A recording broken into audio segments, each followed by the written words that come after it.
suspect. Can see his touchdown.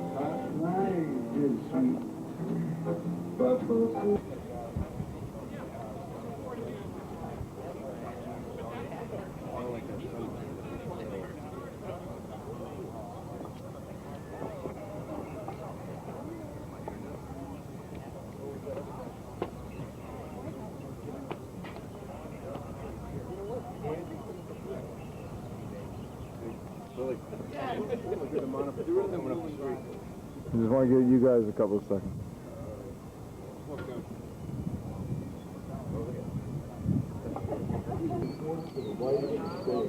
If I show him the videotape, he'll be here next year. Come on, what's going on?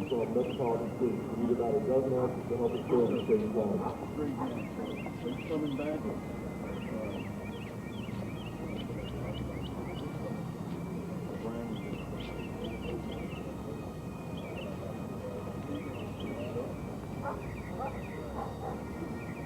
Don't let the horses run. He's okay. He just came out to take a picture. Sorry. Don't let the horses step on him. Don't let that phone there.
and Attorney General Janet Reno.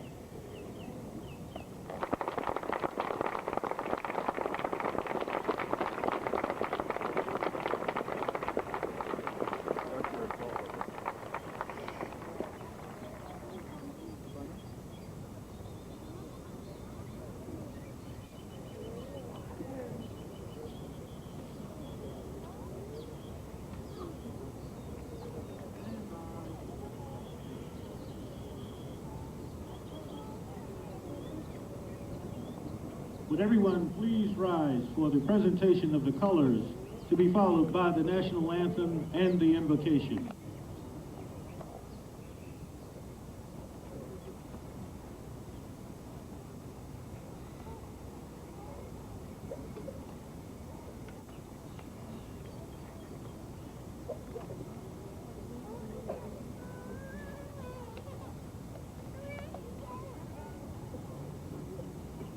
In the morning throughout America, police officers begin to get up to go to the 7 o'clock shift. And in the afternoon, the 3 o'clock shift, oftentimes the most dangerous.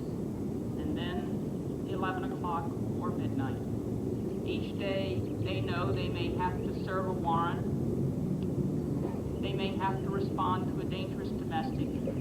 They may get caught in street fire. But they also know that they are reaching out to help heal America, and that police officers in every community, in a rural sheriff's office, in a major urban city, are reaching out to bring Americans together in a process that heals. They are reaching out to put their lives on the line to identify and arrest and convict the dangerous offender. They are reaching out their hands They are reaching out their hearts to the young people of the world and serving as examples and mentors for them all. But as police officers get ready to go to work, there are others at home, listening and waiting. And for 15 years in Miami, I watched the survivors come to my office, brave, courageous, willing to last through the last proceeding to make sure that... Assuming office, this man said what he would do if elected. He said he would support and sign the Brady Bill, and he did. He asked for the future.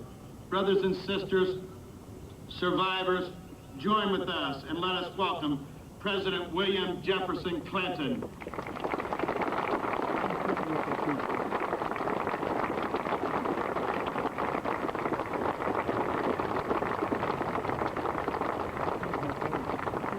Thank you very much.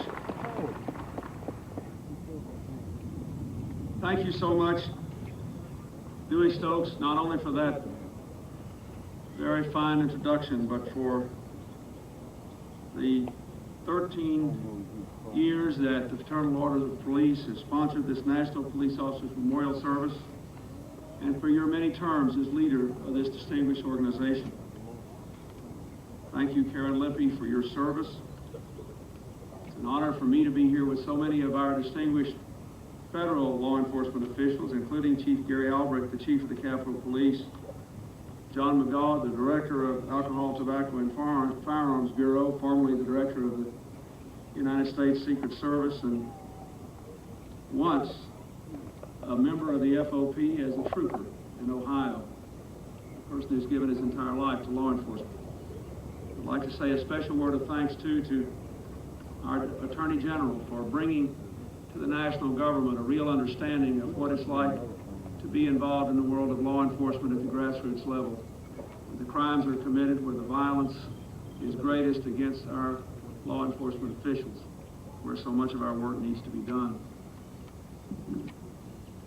My fellow Americans, you know better than anyone else, for every name that is added to the National Law Enforcement Officers Memorial, there's a face, a family, and a human tragedy. 3 months ago in Columbus, Ohio, I met the widow and the precinct sergeant of police officer Chris Kleitz, who was shot to death on duty after he stopped a suspicious car. He had married just a month before he was killed.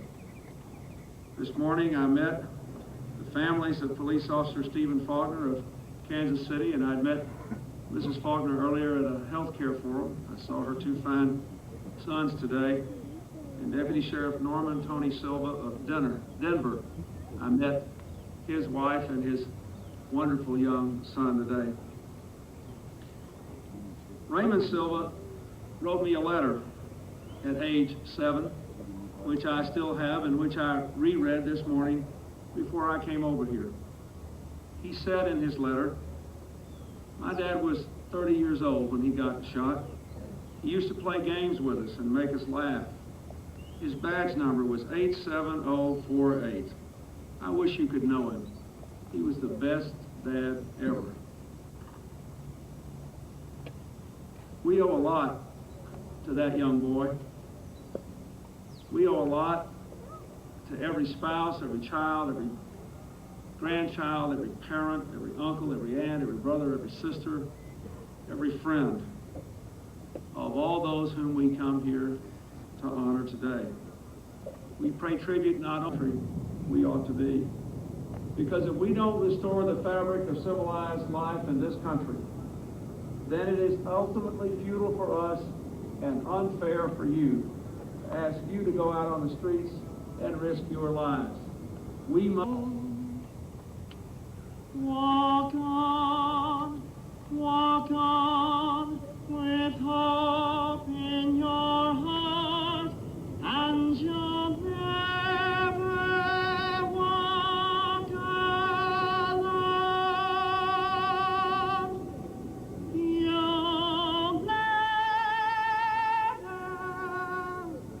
walk alone.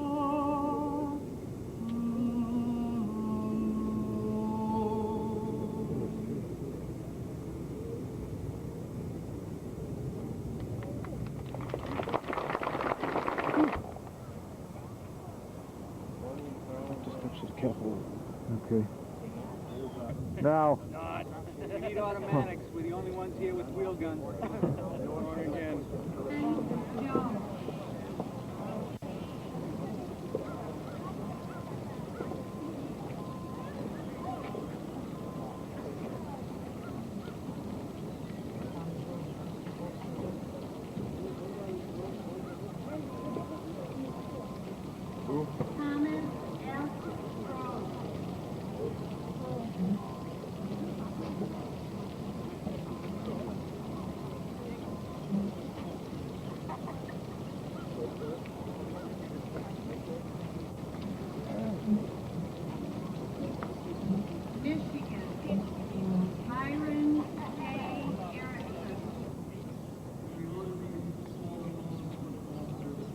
Too low.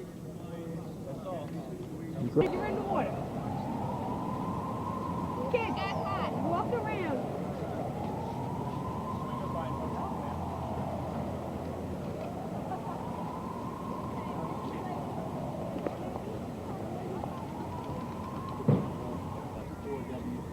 I forget, don't worry about that. Oh yeah, we got it.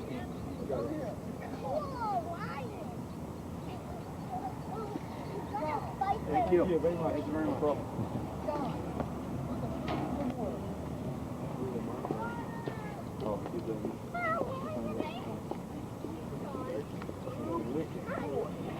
Hey, somebody spoke to you. Spoke to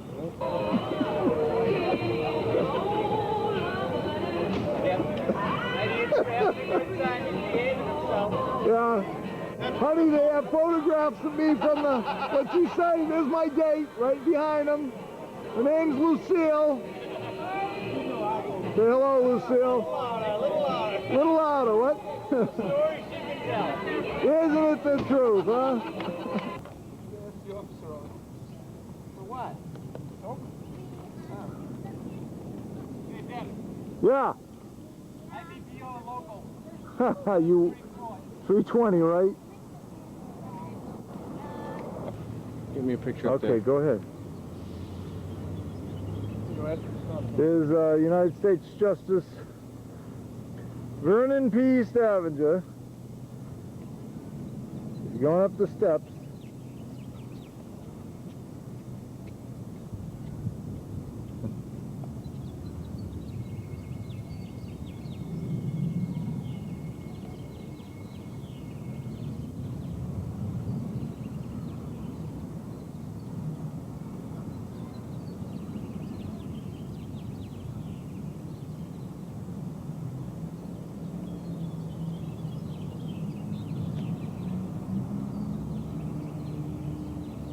Dum dum da da da da da. Prior to downstairs here is no driveway, and before we put this here, there never used to be a set of magnetometers that we run past it. I've got them set a little bit more sensitive than the rest of them, and escorted into court. All the former Chief Justice's busts are up here. Booker being the last one, this is the city, and this is over there someday. Last ditch up. You get here, this is easy. There's Judge Daniel Edmonds from Ware, New Hampshire.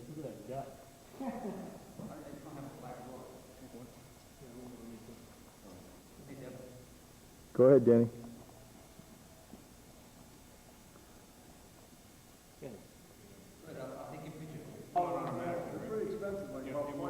It's on? About 40. You open it. Good evening, ladies and gentlemen. The court will start in a minute. Those two buttons there are... What? No. The gentleman, the whole court sits and they have a decision.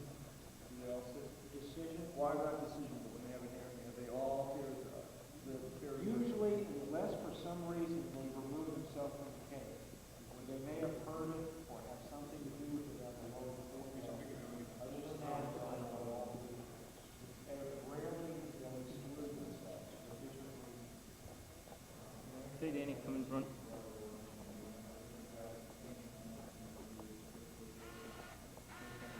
Go ahead there, Roger. How do you get this thing out of there?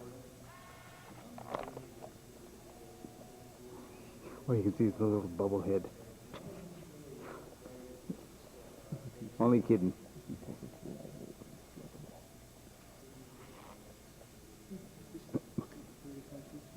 Yeah.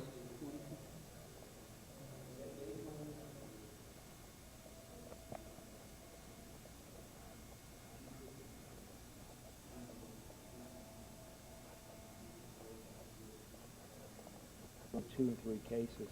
So here, you only have one shot at it. Yeah. You have 1 hour. Yep. Each side has a half hour. They sit on each side over here, and then the next case has to be ready in a moment's notice to move up. We don't care if you're the 1 o'clock case and we're into the 11 o'clock here. You better be sitting there and be ready to.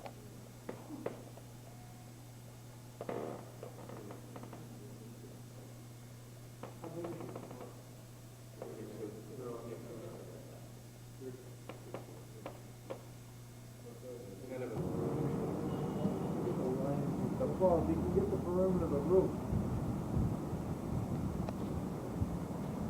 It's Paul Stavanger in the film because the field might be scared to get up there.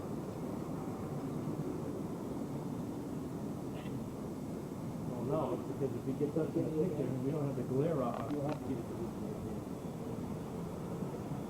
Oh well. Good. What's that? What's it? Yeah, I'll say you got nice that. You got LCD. Who does your passes?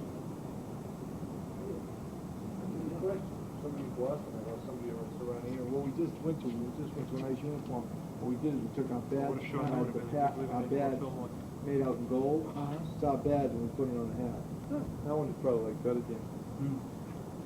And then we Go back that way. We're gonna go back that way.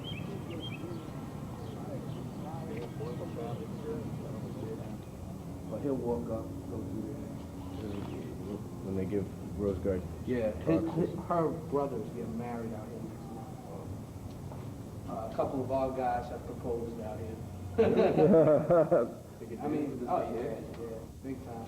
I mean, some guys do it the right way and they ask. The usher's office handles everything. I mean, if, for instance, like his overnight guests come in, the usher's office handles their personal stuff. If he wants something to eat from downstairs, if they don't cook upstairs, the usher's office handles that. If Chelsea wants to go out and ride a bike, she'll call the usher's office, they'll bring her bike out, stuff like that. They handle all the personal things. We used to have.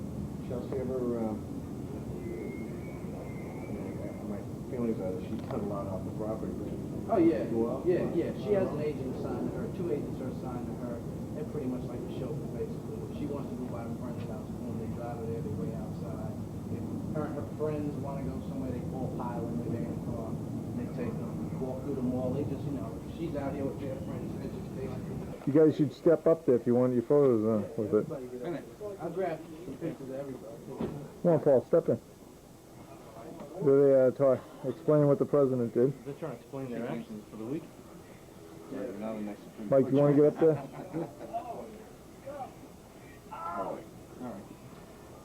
Yeah. Can't get Danny in there. I don't want to get in it. Yeah. Paul, move over that way so I can get the... Move over a little, yeah. There you go. Go to each side, point at it. Hey, Dan, I'm going to do a little... Yeah, you've made your point. Wait, Grab a picture, but if it's a big one, they go to the east room of the mansion. But like I was saying, this is just for Get your finger down a little. So he would come through that door. Remember the guy just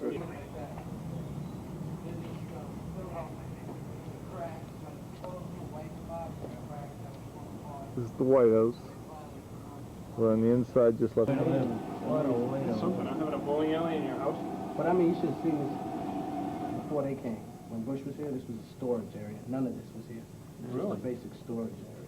So he didn't Never like that used stuff? it. Never used it. I mean, he had the grandkids, and that was it. I mean, when they would come, they would mess around. Where if they knew they were coming in, the White House guys would kind of clean it up. And but it was just like roll the ball down and you got a ball return. Yeah. Here. But it wasn't AMF. It was. They didn't. It wasn't computer. This is all new on the walls. Well, It was just. I mean, It's like just go. Yeah.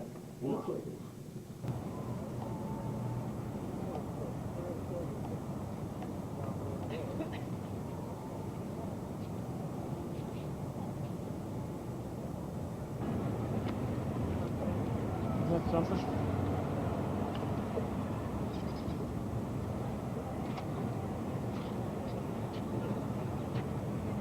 What a picture.